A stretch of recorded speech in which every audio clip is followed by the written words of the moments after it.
හොඳයි මා ඔබට මීළඟට ගෙනින්නේ adverb indefinite frequency adverb එකක්. මේ adverb එක පහත සඳහන් වාක්‍ය දෙකෙහි නිවැරදි ස්ථානයේ යොදලා තියෙන වාක්‍ය කුමක්ද? අංක 1 වාක්‍ය I have never seen a whale. whale කියන්නේ තල්මසා. අංක 2 I have seen never a whale. එතකොට never පදයයි මෙතන adverb එකේ ඉන්නේ. මේ adverb එක නිවැරදි ස්ථානයේ යොදලා තියෙන්නේ කුමන වාක්‍යයේද? අංක 1ෙහිද අංක 2ෙහිද? හොඳින් බලන්න. I have never seen a whale.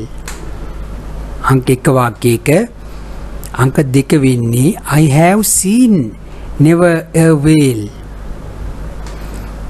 එතකොට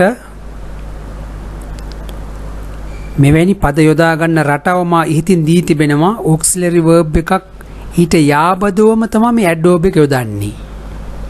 ඒ අනුව නිවැරදි වාක්‍යය වන්නේ අංක 1 I have never seen a whale.